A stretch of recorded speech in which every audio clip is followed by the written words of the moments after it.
So, Corvid, when did you first find magic, or when did magic first find you? It's an interesting question. You know, we'd kind of talked a little bit in some of the pre-talks, and I realized I had a pretty early, I guess what you'd call an out-of-body experience when I was about five or six. I sort of found myself floating in the sort of upper corners of my room. And my mother was walking by the door, and she, from her perspective, she noticed that I was kind of sitting on the bed with my eyes open, just sort of looking straight ahead. But from my perspective, I was up in the upper corner of my room, looking down on myself. Right. And she kind of called my name a couple of times, and there was this sort of rushing sensation, and I kind of headed back and it kind of snapped it back into my body. And I think I know my mother was, and my stepfather were also very involved in these things. So I think she was a receptive audience to what I described. You know, she didn't sort of, take me down to holy water. Oh, you had a dream. It was only a dream. and I'm open to a range of working hypotheses. However, do you think had your mother not passed, would you've had a different kind of feeling about that experience, or like that reinforce it, or? Well, I mean, obviously a certain amount of parental attention and approval, or not necessarily approval, but that not dismissing my senses out of hand. It was probably one of the better bits of parenting my mother did, but also. Also, really, yes, I think it gave me a sense that this could be something to explore. To be fair to my mother and stepfather, they were both astrologers. So I don't remember. I think my mother started to get into astrology when I was about 5. So it was probably around the same time. And so they were quite into exploring a lot of alternative views. I mean, this was the 60s,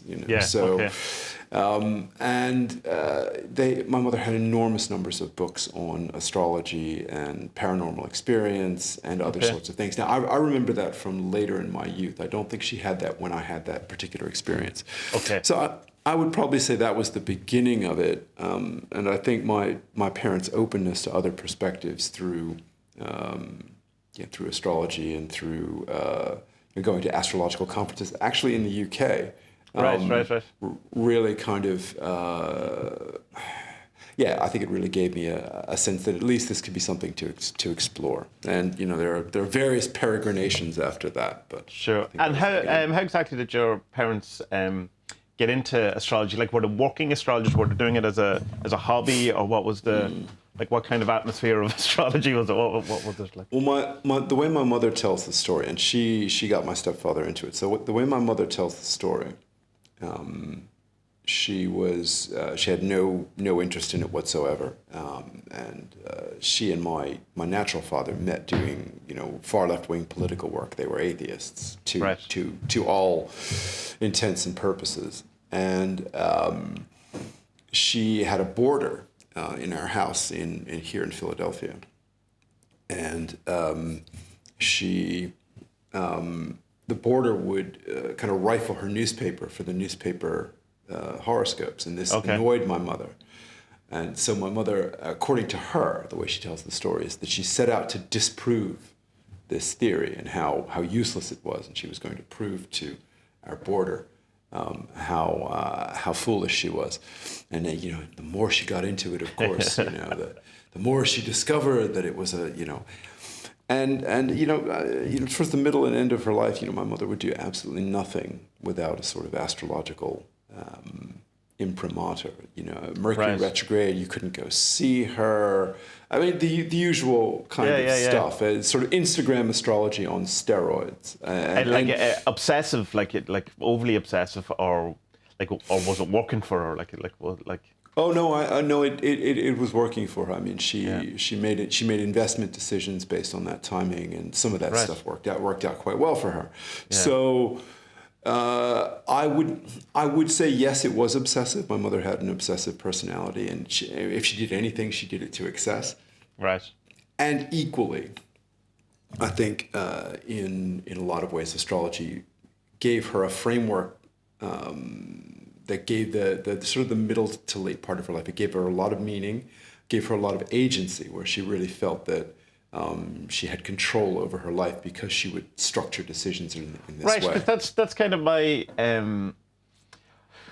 kind of hesitation with astrology is that there seems to be, still the way a lot of people, is that it's a lack of agency. It's like kind of the opposite, you know. So it's interesting that, I suppose, if from the approach of, well, if I know the good and the bad times, then I'm in charge of the decision, where rather than, you know, an kind of typical thing of Mercury retrograde, don't do anything, you're not in control. Right. Right. And you know, my mother, you know, she was sort of formidably intelligent, and so something along the lines of, well, there's a bad time, and so don't do anything during the bad time. I don't think she would really have. In fact, I know she didn't accept that sort of thing. So for her, Mercury retrograde periods, when a planet connected with communications and pathways and those sorts of things was in retrograde, was a good time to go back and finish or redo things that had been misdone previously. So she would use those times, and times when, for example, malefics like Saturn were in the ascendant, she would use to address responsibility issues. This was when she was.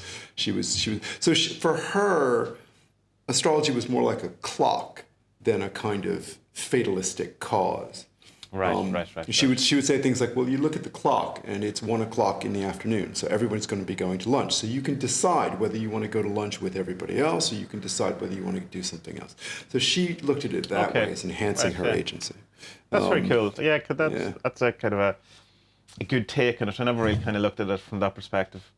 And was she kind of, then, you say, from being the atheistic kind of viewpoint into astrology, did she find God by through astrology, or what way did her kind of, I suppose, her cosmology change because of? Well, it changed quite a lot, and I think there was a lot of exploration in the 60s and 70s by a lot of people of alternative viewpoints. And she also had, by the mid 70s, she also had a difficult teenager. I'm an only child, so right. Okay.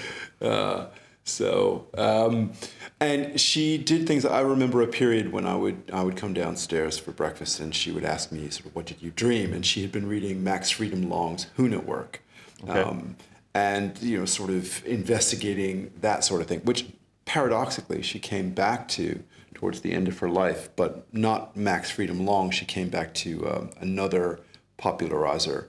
And there are a lot of opinions back and forth on Serge Kahili King and whether his popularization of Huna principles has anything to do with Huna or not. But that's not my problem. My mother again found a lot of meaning in his work and how he was doing things. She did actually move towards a very spiritual, almost traditional spiritual perspective as she got older and as death got closer. She had her carers read to her not only from King's work on the 7 principles of Huna, but also read to her from, I think it's, there's a Dr. Eben something who had this book, Proof of Heaven. And she would hand that book out to people. She handed a lot of books out to people. Is that the kind of the first near-death experience type book? That kind of one? Is that? It wasn't the first. It definitely wasn't the first one, but it was one that came out in the, I think between 2010 and 2012 when she died. So it was the most recent one. Right. It was the most recent one. Right. Okay. Yeah. And so being surrounded by that kind of stuff, was there ever a rebellion against it, or what, did you kind of just immediately just gravitate towards it, or because of the experience you had on the bed when you were young, did that kind of solidify that this is real for you at an early age? No, definitely not. I mean, there were a number of odd experiences, but I think I was working with a very, very materialistic paradigm. Not materialistic in a philosophical sense, but materialistic in a sort of naturalistic. This is all there is. Right, like the reductionist materialism. A very reductionist paradigm for a very long time. I was sort of a small kid, and my parents signed me up for martial arts at an early age. So I started doing Aikido at the age of 12. Okay. And Aikido is sort of, there's a spectrum of ways people practice it, but there's a very sort of woo-woo end of it. With sort of ki being this sort of underlying force that permeates us and surrounds us and binds the galaxy together, right? Yeah. It's actually where George Lucas, the popularization of Aikido is where George Lucas, got his theories about the force. So my mother had me doing that, and I practiced it in a very mechanistic way, and I really loved it. I loved martial arts. I practiced martial arts from when I was 12 till probably up until my late 40s, when my hips started to make it very, very difficult. And so that was really my framework. Boo to age, exactly. Boo to age. And hooray to modern medicine for replacing my hips and making me a better, stronger, and faster.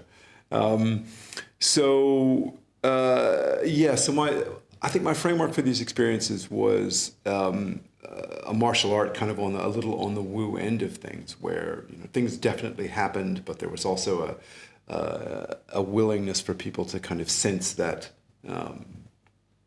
that other dimension a little bit, and I got very, very into it, and also into other martial arts. So in my teenage years, I think probably like.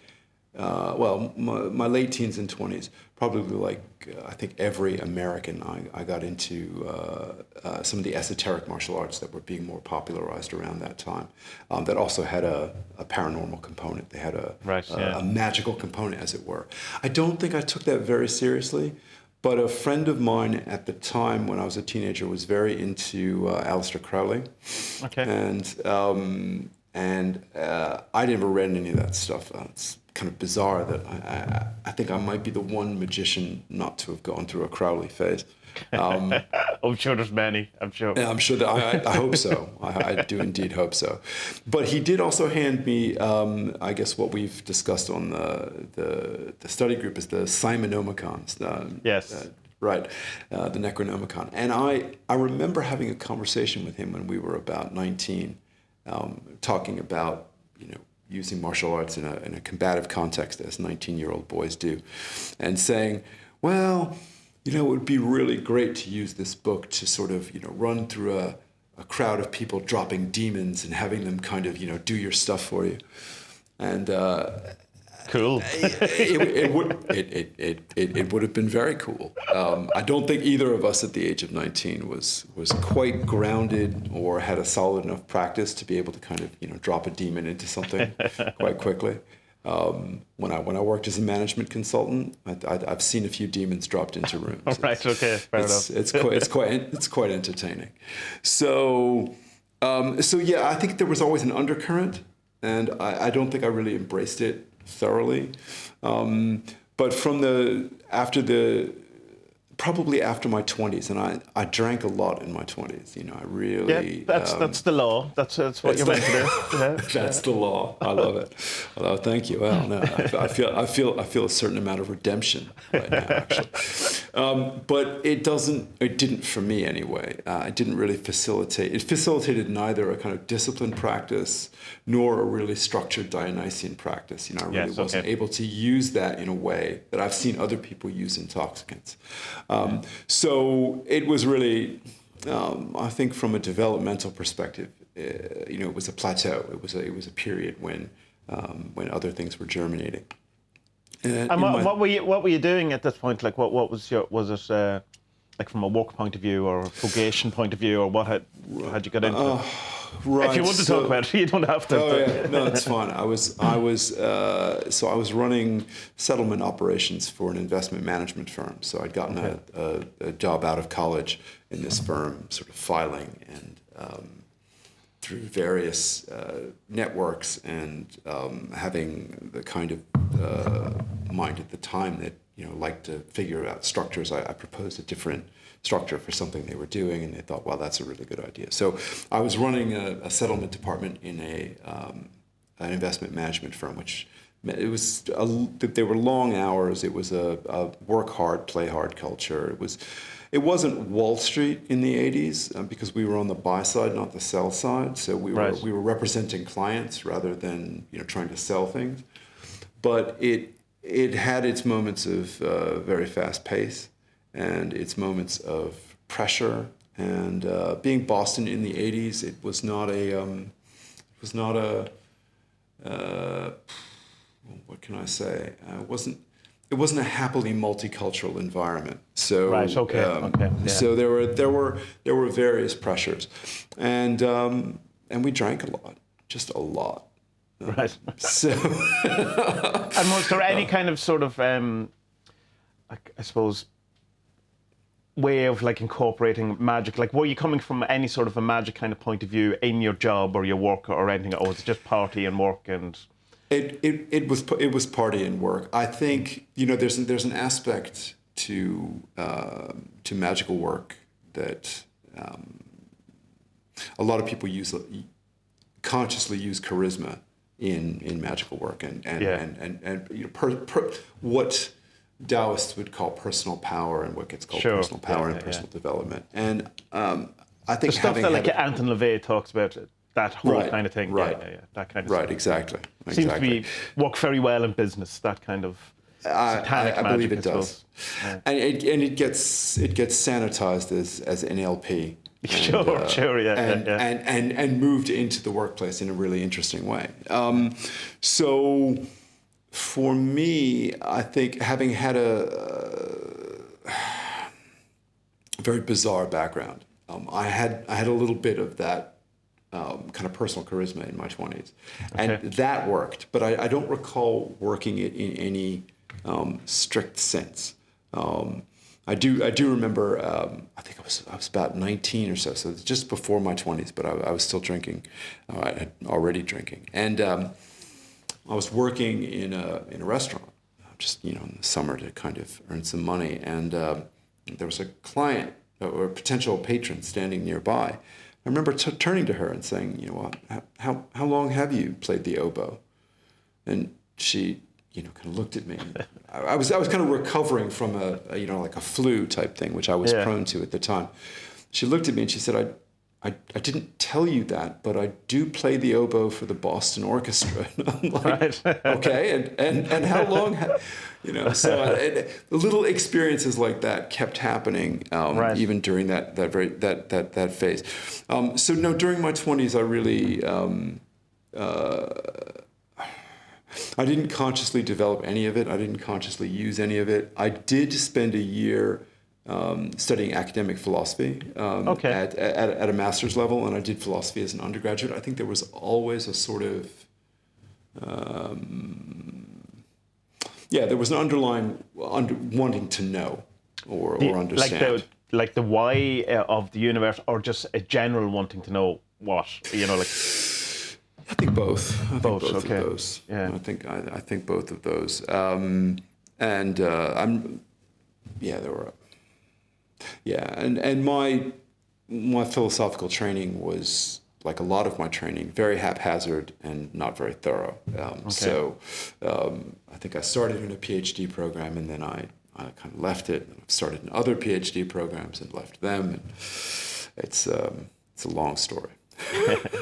So coming to that, I assume then there's a kind of an end into the drinking in the 20s, or there's some sort of metamorphosis into something else. Well, what's the scenario around that? Well, I moved as part of my as part of another PhD program, which was in politics. I moved to Johannesburg. And this was in the 90s, early 90s, and Johannesburg was quite dangerous in those days. It still kind of is, as far as I know. It's still kind of dangerous, but it was pretty hectic back then. And I mean, I don't know. Maybe this is just age talking. I go back there periodically, and I hear horrific stories from the people I know who I knew during that period. So I'm not going to suggest that it's any better now, but. I think one has a tendency to say, "Oh well, back in the day it was so dangerous, you had no idea." Right? Yeah. Anyway, it was probably the situation in which I needed probably the most awareness, and every ounce of my, all that awareness training and spatial training that you get doing martial arts. But I had a great time in Johannesburg. I absolutely loved it. Took up the practice of Tai Chi, both Chen style and Yang style. So my martial arts kind of shifted even further towards the Wu end of the spectrum, I think. I think Tai Chi is about as Wu as you can get with the kind of martial arts, really, isn't it? It's pretty much. Certainly the way that it's taught. Although my teacher was very practical about it. Very practical and to a large extent very mechanical and very materialistic about it. He would never talk about sort of energy or any of these things. I recall at one point I was in his house. He was Chinese, and he got his wife, who was also a professional martial artist, when they were both in China, and they got a book down to a dictionary to talk about things. And we were having tea in his living room, and we were sitting there, and he pulls down this dictionary, and he opens up and he finds the Chinese word. I'm going to mispronounce it completely, but it's Shawn, which is something like mystery. Okay. Mystery or darkness or something. It's one of the words that's in the Tao Te Ching that is translated. This is dark virtue in Tao Te Ching. Right. Okay. Yeah. Right. Okay. Right. It's mystery of some kind.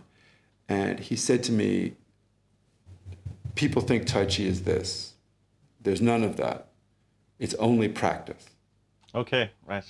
Right. Now, there are a lot of different ways to understand that. I remember years later when I was teaching Chen style Tai Chi, and a couple of students asked me about a movement that I hadn't thought about at all. Like I simply never thought about it. Okay.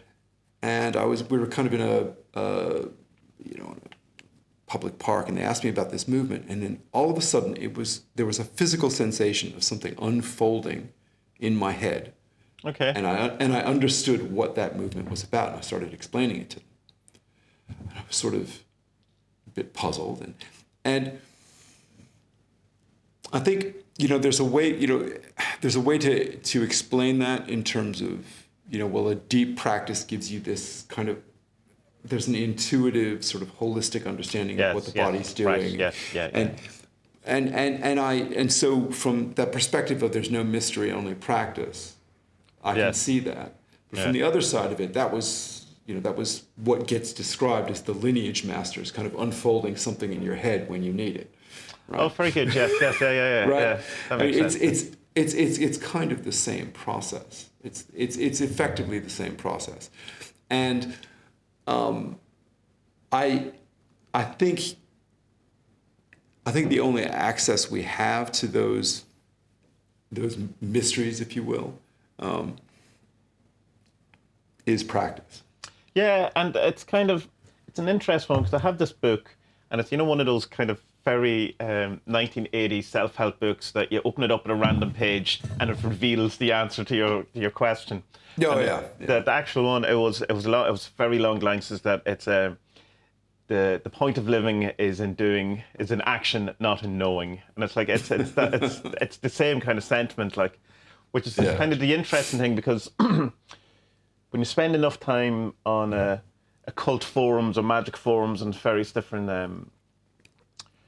places, Facebook, Reddit thing, what you find is that the vast majority of magicians are armchair magicians, and very few people actually doing magic, to the point of well, let's not say people aren't doing magic, there is, of course, but to the point that that whole thing on Twitter had to be, the hashtag do magic, as in, let's stop talking about it and actually just do it, because the understanding of it is in the doing of it.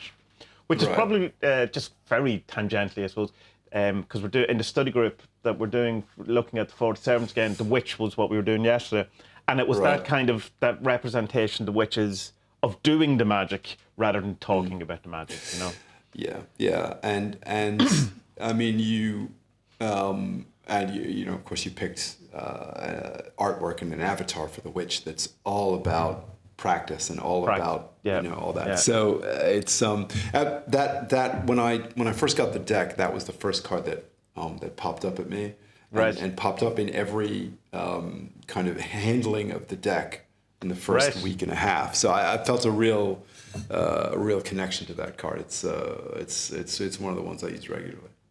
Yeah, I like her too, I have to say. But we go back to Johannesburg. Right. Okay. Sorry. Yeah. And you're doing, so you Tai Chi, you're there, and so you're still basically your mindset is coming more from the martial arts than a kind of a magic type of expression. Is that what stayed with you for a while, or? Right. I mean, I feel like he checks his notes. Do you not remember your own life? It's so hard when you. But it is strange that when you try to kind of do a chronological order of what happened in your life, it's weird that bits don't fit right. That can't be right. Well, wait. How did that happen, and when did that start? Yeah. And that was really what I needed to check. No, but there's a sort of corona around the esoteric martial arts, Tai Chi, Aikido, Ninjutsu, Sistema, the newer versions of these things, which pushes people towards explorations into Buddhism and Taoism and other kinds of spiritual, Western spiritual practices, and whether Sistema and its connection with its contemporary connection with the Russian Orthodox Church and all sorts of other things. So I think there was an extended period of exploration, really around not just martial arts, but I think I remember.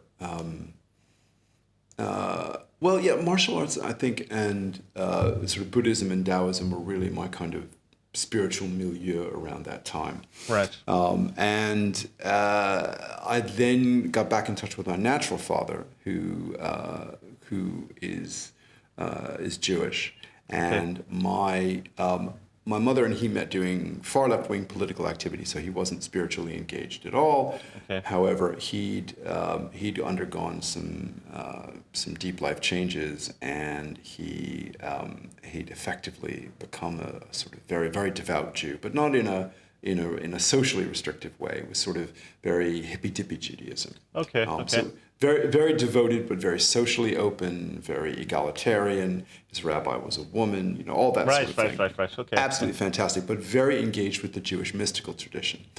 So we started, as we reconnected, started sharing pieces of things, and there was a lot in some of the Hasidic and neo-Hasidic philosophies that's very. It's very close to an acosmic perspective, like some of Buddhism. So there are some fits there.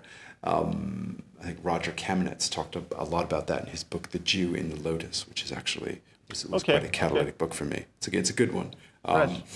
However, so we began to kind of share back and forth, and I started to explore the Jewish mystical tradition as something, first of all, connected to my family, and secondly, something that was interested. And I had some very very interesting meditations around that. I mean, I remember we went to a retreat center. My father and I went to a retreat center in upstate New York, and it was a place they used a lot of chant and song, and they would drum, and there was a lot of exploration. And we were doing this one chant, and I had quite a profound shape-shifting experience. So I found it was quite bizarre. So I found that the contours of my face just kind of internally, I felt them shift, and and suddenly I was transported. Your face was changing into a different face, or just like it was no longer a face, like was it becoming a square. Into a different face. I changed into a different person. Okay, right. Who was in a much more traditional congregation. Everybody there in their suits with the talit, and the whole thing was very, very orthodox, that I found myself kind of shape shifting into. But the room that I was in was filled with hippies. There's no other way to put it, really. Devout hippies, very cool hippies, and people from whom I learned a great deal. But so there were a lot of really interesting experiences that did you read into that experience? Or like, did you think, oh, this is a past life, this is a glimpse into something else, or did you just kind of go, oh, that's a cool thing? Next. I did have. There was a kind of. There was a sense that the person that I shifted into was an ancestor of mine. Okay. But I don't. That sort of UPG, unverified personal gnosis kind of stuff. I don't. I view those as working hypotheses rather than I know what it was. Kind of thing. Yeah. And I accept that, and the feeling was enough of a jolt, and we were there were a group of us sitting together, and we'd all been doing this chant, and something happened, and we finished the chant, and someone next to me turned to me and said, "What was that?" And I was like, "Okay, I have no idea." So there was that exploration, and you always seem to have a witness to your paranormal changes. First your mum when you're floating off the bed, then when you shapeshift. You would be a terrible secret werewolf. I would be a terrible secret werewolf. I would. But actually, those are the ones where there are witnesses. Believe me, there are plenty where there weren't. I think my voracious kind of study habit, reading and mystical Judaism is it's quite a book heavy and study heavy paradigm. Sure. And so reading a lot about, for example, the Baal Shem Tov led me to a kind of exploration of neo-shamanism. All right, okay. Kind of Michael Harner and Sandra Ingerman and the people who are adapting traditional shamanic techniques, because it's striking when you read these stories of Jewish mystics, how the things that they can do parallel the stories about South American shamans or voodoo Mungans or all that stuff. So there's a commonality to how people in this social role, how they act, how they behave, the things it's said that they can do. So that kind of widened my exploration yet again. So I was doing martial arts, and I was doing qigong, and I was doing meditation and these various researches. So there was a whole lot of he checks notes. There was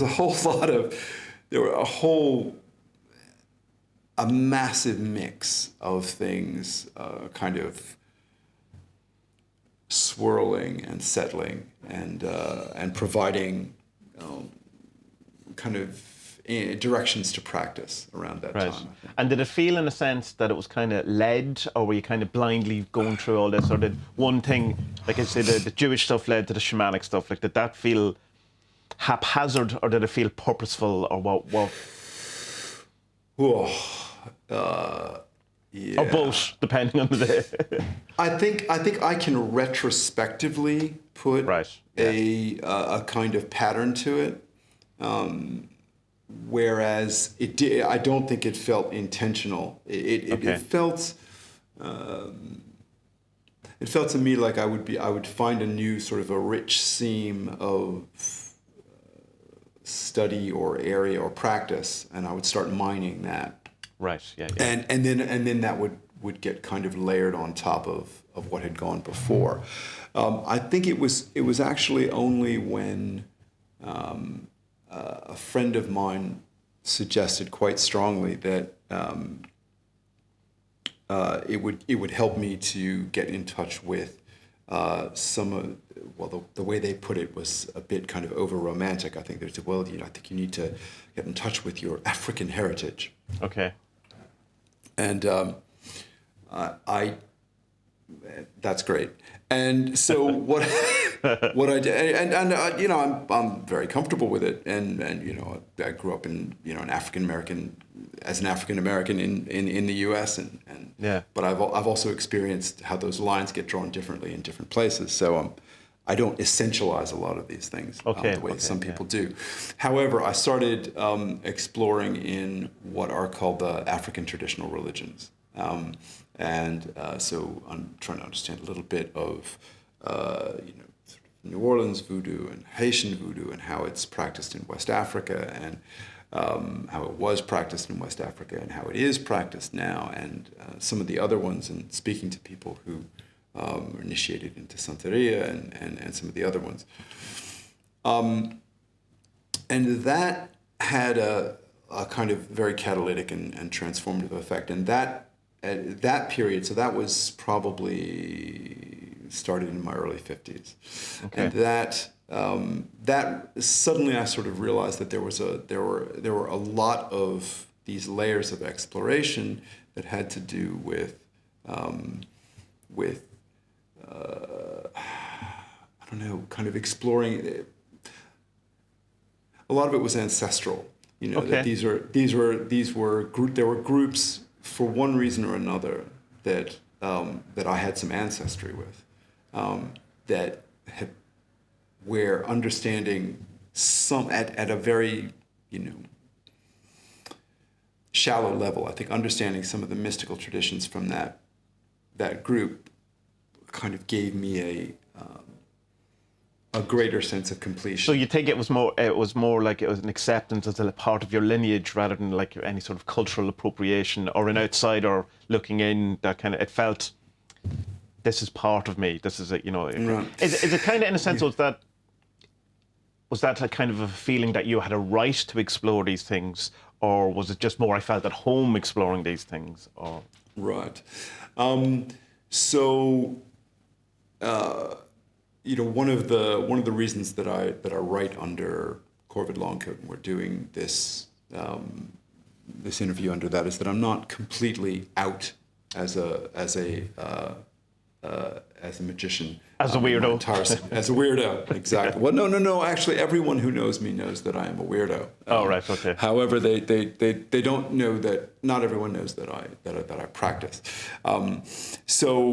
But I do have this academic side, and so from an anthropological perspective, you know, studying different cultures and getting very, very involved in different cultures. I mean, a lot of what we know about shamanic practice has to do with anthropologists who went completely native and got initiations and were, you know, accepted into not just ethnic groups but into inner societies and ethnic groups. So.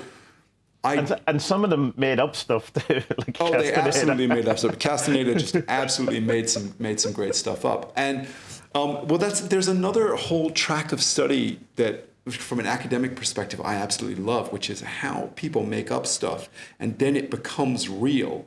Right. Because people start using it, again, that practice base. People start using it, and once a group of people starts using something, there's a, you know, I guess, egregore or something. There's a resonance that gets built up. I got a couple of good examples for you, but let me finish this one off. Sure. Yeah. And so I don't feel particularly any barrier in studying about any particular ethnic group. And as far as cultural appropriation goes, I think it's very, very important to be sensitive to context and to people's feelings. Yeah. But I can't think of a single instance of a spiritual tradition that we know anything about in the period before 1500, let's say, that had any level of cultural, quote, purity to it. Right. It just doesn't exist. Right. Yeah. I mean, there are runes found in Italian manuscripts. The guy who came up with Boreas, the guy who came up with the who started the process of interpreting the runes in a mystical way. He took that idea from the Kabbalah. Okay, Sure. so it just doesn't. It's not there. Yeah. Okay. I think It's not that there. Alan Watts says like Buddhism is Hinduism stripped for export. Like it's still, Right. you know, it's like it's still a form of it, and it's unpure. I didn't know that line, but that's absolutely beautiful. And you look at the way Christianity is practiced. I mean, look, Christianity is suppressed and persecuted, and there's a lot of suppression and persecution, and there's a lot of horrific tales out there from just about every side on doing some horrible things. So I definitely do not want to downplay that. But Christianity in Brazil is very different from Christianity in Sweden. Right? Sure. And Irish Christianity has a very unique flavour to itself too. Exactly, and part of that has to do with adaptation, and again, stripping for export, but adaptation to whatever the local practices are, and not a full adaptation by any stretch. There's a lot of suppression and a lot of deaths involved in that. So I don't want to downplay the horror of all that stuff, but I do want to suggest that. I would like to have a long conversation with anybody who argues that there's a pure cultural tradition that can be polluted by my study. Well, I think you kind of get into dangerous territory when you start talking about pure cultures and pure races. And Don't you just? And this is exactly part of my problem with it, is that I think people may be well-meaning when they try to protect some of these indigenous cultures. But the for lack of a better term, the blood and soil aspect of it really starts to look very ugly very quickly. And that, as someone with, African and Jewish and Native American and other backgrounds, that kind of thing just turns me off very quickly. Yeah, sure. Yeah. Turns me off very quickly. Yeah. So tell me about these residences, these habits, these things that you said you had a couple of examples of people making up stuff, because as a chaos magician, it sounds wonderful. Okay. So there.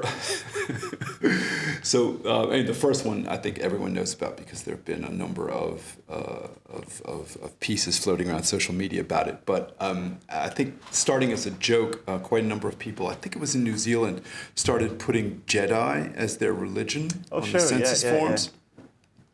So that may have started as a joke, but then suddenly there were Jedi temples and Jedi churches popping up, and there was a piece when I lived in London about a policeman who was like, he said, "Well, I feel like I use the Force in my daily life."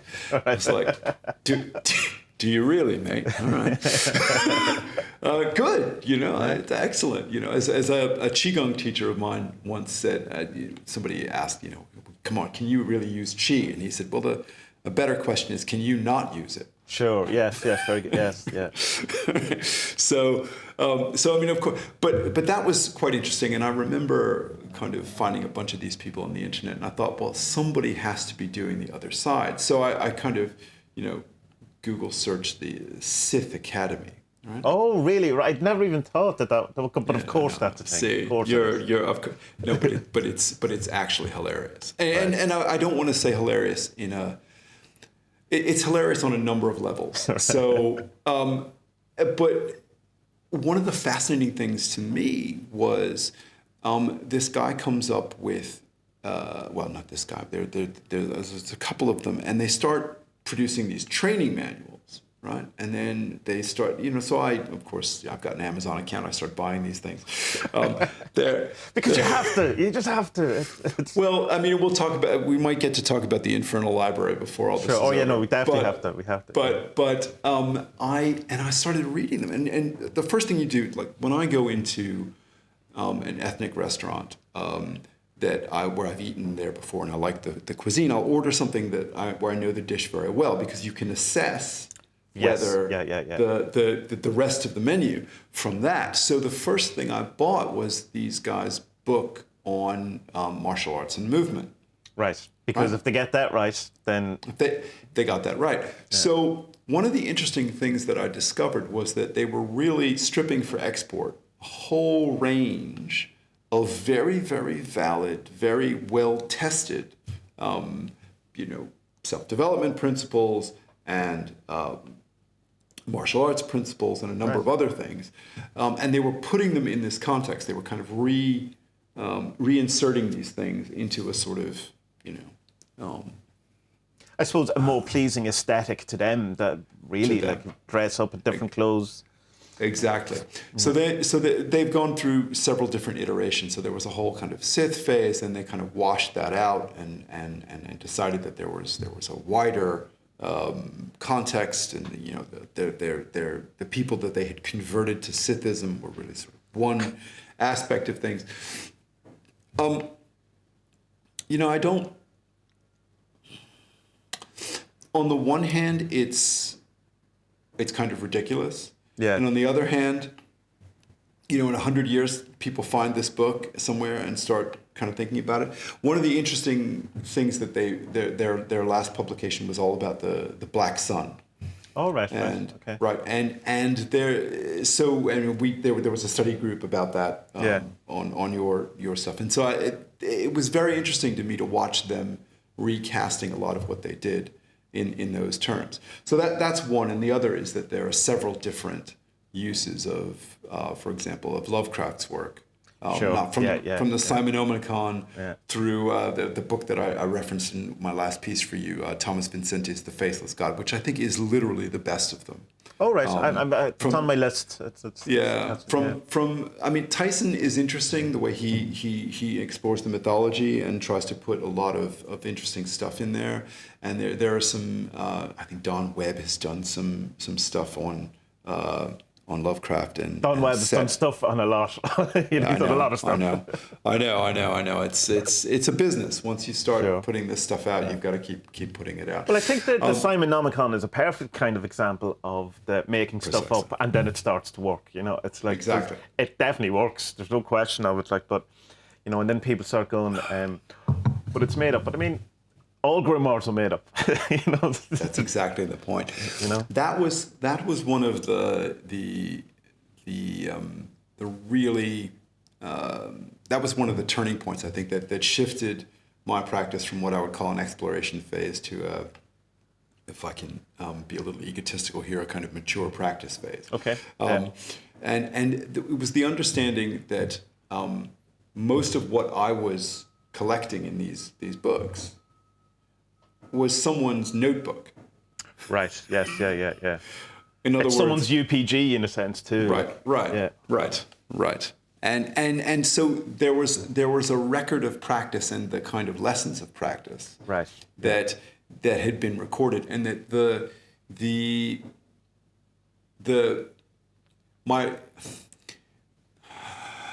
I don't really know how to put this.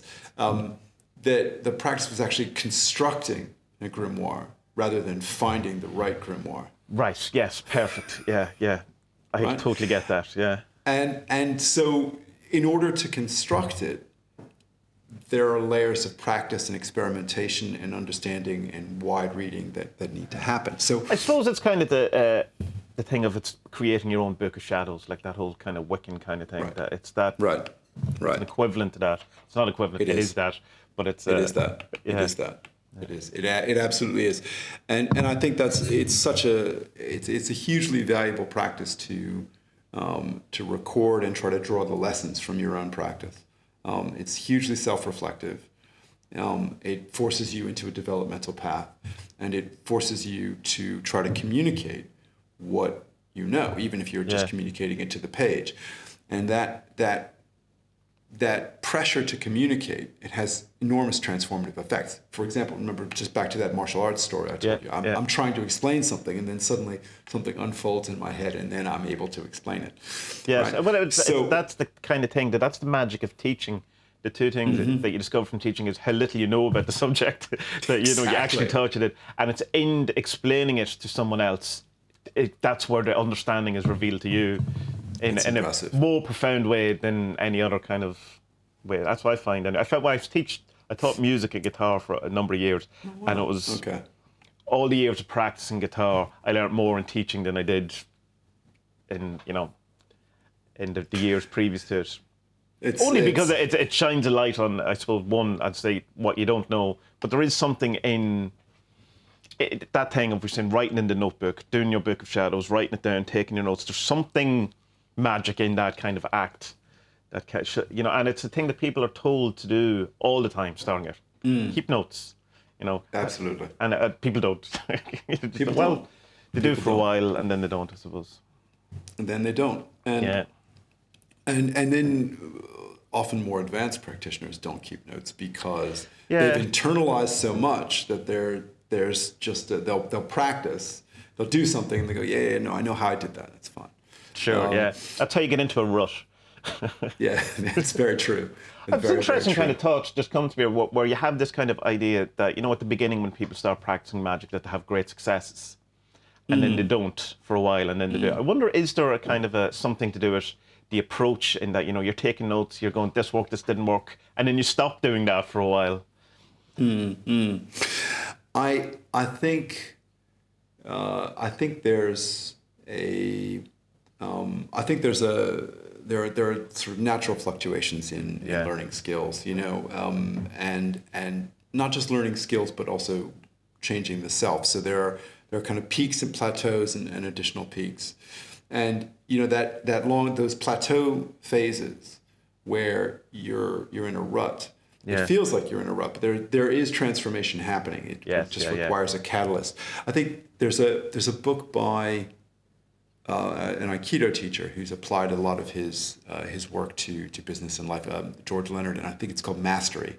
Okay. And it's an absolutely fantastic book about pretty much any kind of skill, and it talks about this these periods of being in a rut that you're describing, and that there's learning, and then there are these long plateaus where it doesn't feel like you're learning, and a lot of people give up under those circumstances. They stop. Right? And people who push through find new levels, and then they'll find another plateau, and then they'll keep moving. So I think there's something very natural about all kinds of skills. In that, I think our practice is different in a lot of ways, but I'm not entirely sure that's. I think there's something in that. The recording and the reflection is a key piece of practice. Yeah, it's a key piece it seems to be. So then we got as far as So we're in Johannesburg. you've done your anthropology. Well, let's pull fat forward. So we'll get that's what I'm saying. So what I was kind of going so where then does your practice turn into an actual labeled, I suppose, magical practice? When does that? That's really interesting. Is that how you describe your practice? No. Yeah, I suppose I would. Yeah. I believe that starts to happen. Probably, to be honest, it got a huge bump up when I found the 40 Servants. Okay. So it's really all your fault, Tommy. Blame me. Credit. I think I'm giving you credit here. So I, was still involved quite a lot in this. Sort of mystical exploration, and because of the way social media works, the Adventures in Woo Woo page came across my feed, and I followed it, and there were lots of things going on, and I think you then started publicizing that you had just produced this deck. Okay. And of all my sort of understandings of various mystical and magical things from an academic perspective before, one of the things I'd never gotten into was the tarot. So. Okay. And I still, complete novice with that. However, there was something compelling about this sort of deck that could be used for both divination and magic, and I just kind of wanted to know about it. So I ordered it and kind of started playing with it. And I mean, I remember it was very early days. You only had a PDF grimoire. You didn't have. Yes, that horrible, infamous, terrible PDF. Yeah. It was quite entertaining. Quaint. We call it quaint. How about that? We call it quaint. We call it quaint. Well, it's what is it that people like Jake Stratton Kent do? We've corrected and re-edited all the sigils and all that. We sort of fixed all the typos. So, and that, I think that kind of shifted it from understanding and accumulating a lot of knowledge and accumulating a lot of perspectives. And then there was a real sort of, wow, this stuff really works. Were you aware of chaos magic before the 40 Servants, or was that, yeah?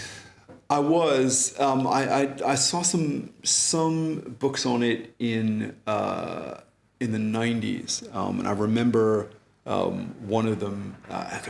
You'll probably know the reference, but somebody said, well, in ceremonial magic, you do the 4 quarters with the 4 archangels, and we might use John, Paul, George, and Ringo. And I was like, and I was sort of, all right, so.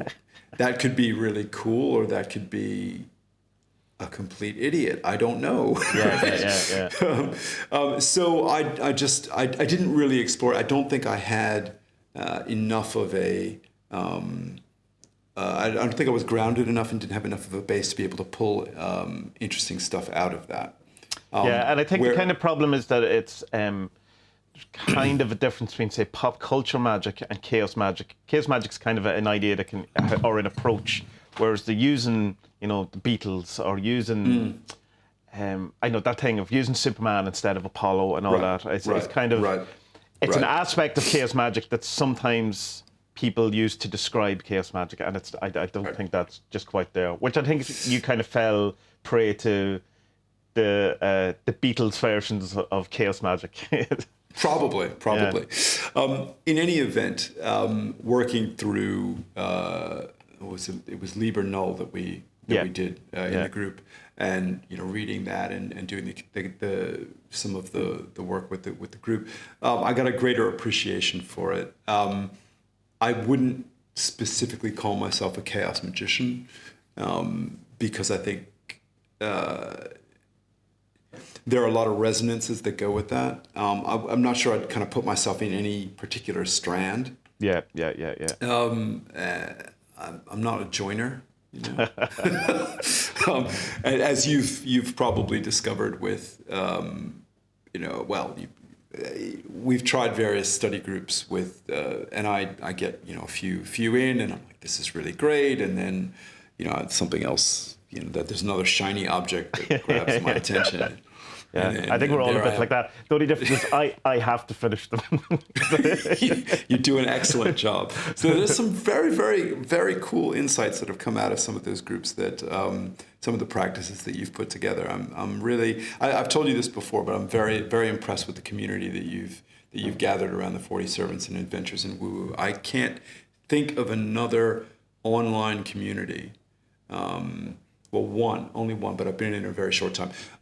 There's a necromancy group that's enormously cool. But your group, people really don't snipe at each other. There's just not a lot of there's not a lot of the nonsense that goes on in a lot of other groups, and people are really sort of, okay, that's really interesting, and it's just been a great place. So And I totally agree with you, but it's the thing that fascinates me about that is that there's no real plan to that. There was no, that just kind of happened. That there wasn't like, this is how I'm going to admin these groups, or this is how. Well, I have certain ideas about that kind of thing, but it's just the people who gravitate towards that kind of stuff seem to not want to do that other stuff. that kind of. I think once you kind of acknowledge that you're allowed to have your own opinions about magic.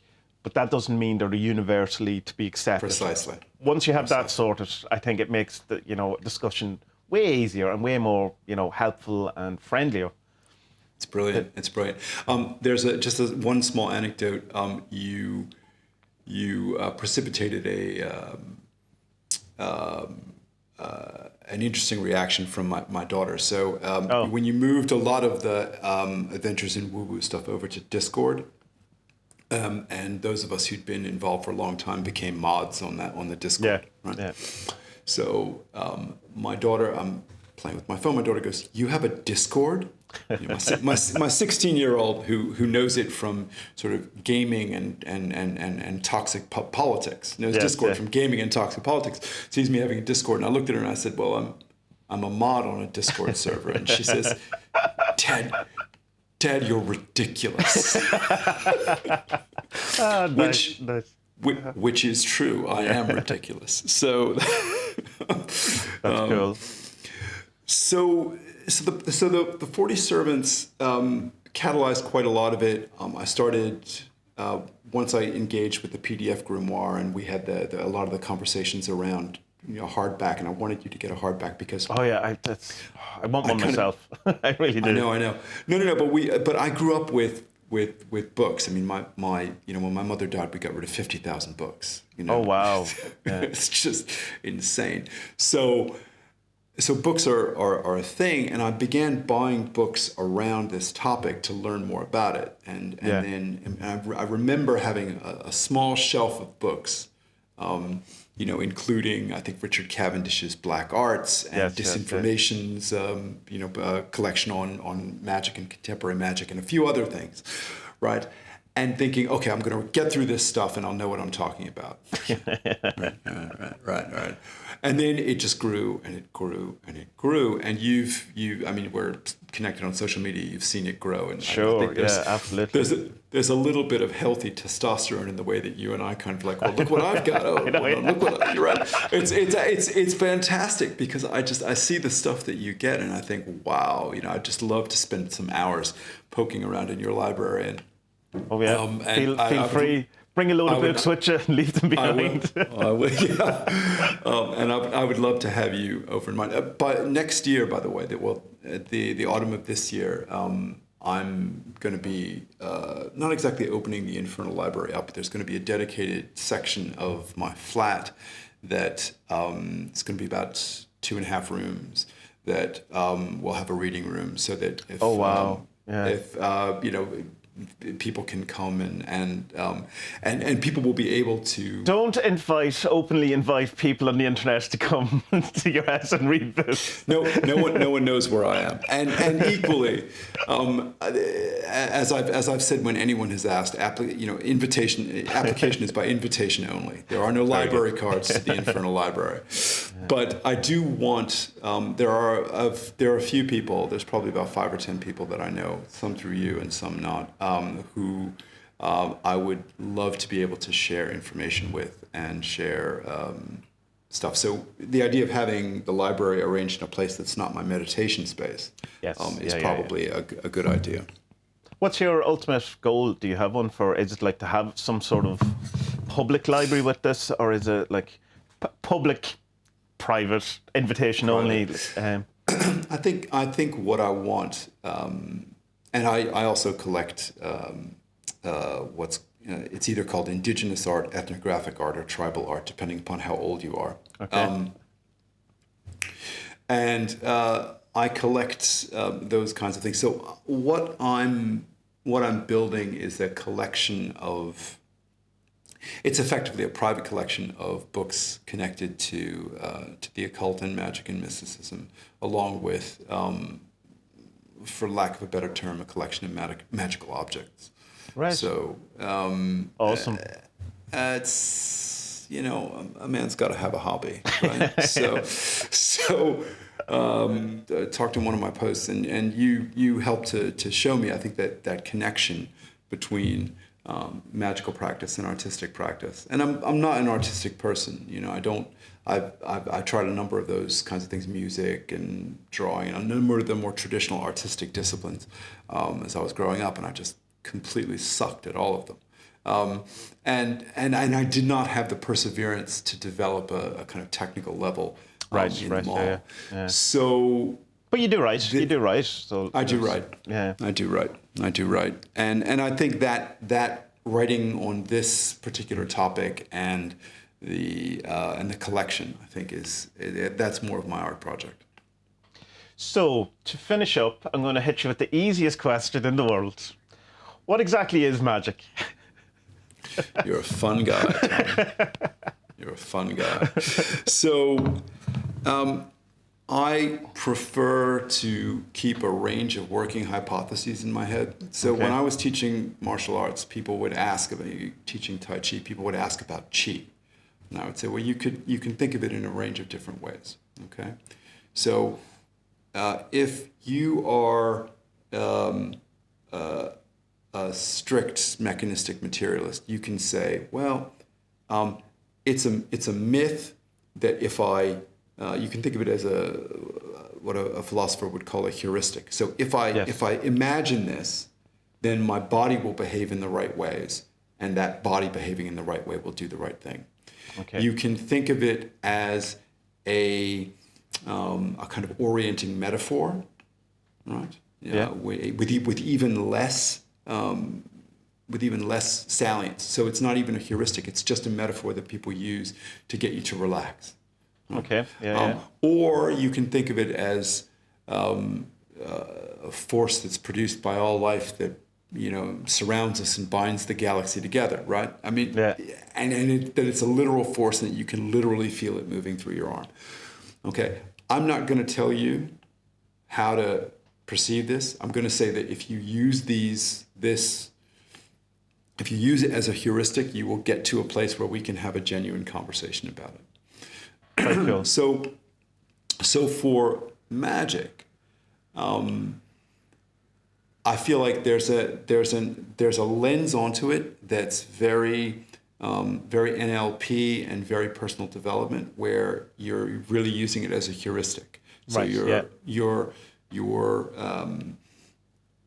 it's a sort of behaving as if everything's going to happen the way that I need it to happen.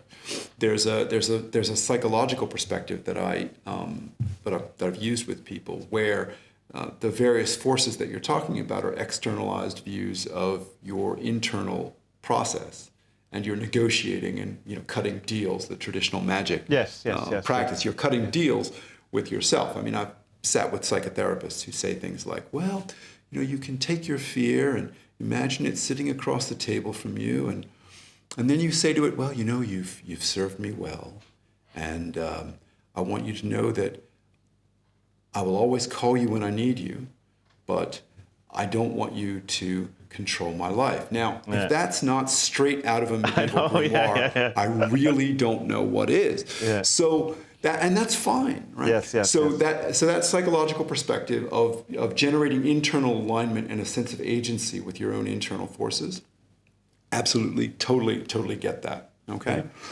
And on the other hand, I've had the sensation of my face changing into someone else's face, right? So that whole spectrum from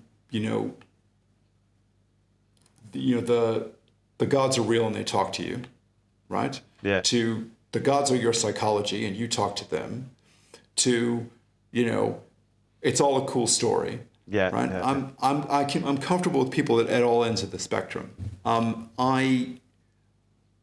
I like working in this field.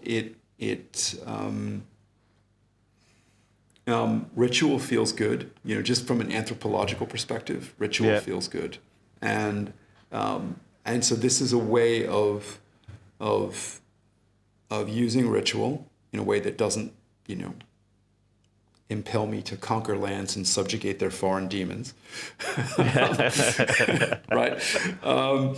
And it feels good. So I'm gonna duck that question by saying that there are a range of approaches that I'm comfortable talking to people who have, and there's a very small group of people who with whom it's easy to say something like, well, when I was speaking with the Aztec death god the other day. Yes, yeah. Right? And you can have that conversation, and you don't have to, come over all Sam Harris on it. Yeah. Right? So for me, magic's a practice. It comes back to that. It's a practice, and and you can use that practice for a range of different things. It's an immensely rewarding practice, and it's a difficult self-reflective practice, and it's not for everybody. That's a perfect place to leave it. Corvid, thank you very much. I really, really enjoyed this conversation, and we will definitely do it again at some point. And thank you very much for getting up so early in the morning and walking to my timetable rather than yours. So I will talk to you soon. Thank you very much. Thank you very much.